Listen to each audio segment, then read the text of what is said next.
இன்றைக்கி ஒரு சின்ன ஒர்க் இருக்குதுன்னு சொல்லிட்டு வெளியே கிளம்பியிருந்தோம். அப்படியே போயிட்டு வரும்போது வர வழி தான் அம்மா வீடுன்னு சொல்லிட்டு அம்மா வீடு ரீச் பண்ணிவிட்டு, அம்மா வீட்டு பக்கத்தில் இருக்கிறவங்க எப்போவுமே வருஷம் கொழு வைப்பாங்க. நான் சின்ன வயசாக இருக்கும்போது போயிருக்கேன். அதுக்கப்புறம் ரொம்ப லாங் டேஸ் போகவே இல்லை, ரொம்ப இயர்ஸாகவே போகலன்னு சொல்லலாம்.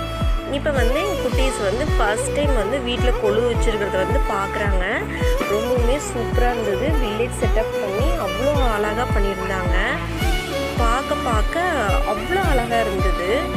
எனக்கு ரொம்பவுமே பிடிச்சது அந்த வில்லேஜ் செட்டப்பில் அந்த கரண்ட்டு கம்பி ஒயர் போடுறதாகட்டும், அந்த திண்ணையில் பீப்புள்ஸ்லாம் உட்காந்துட்டு மாடுகண்ணுக்கூட இருக்கிற மாதிரி கோயில் செட்டப்பு, அப்புறம் அந்த குத்துவிளக்கு பூஜை, இதெல்லாம் ரொம்பவுமே யூனிக்காக சூப்பராக இருந்தது. நாளைக்கு ஒரு இன்ட்ரெஸ்டிங்கான வீடியோவில் உங்களை மறுபடியும் மீட் பண்ணுறேன். டாடா, பாய்.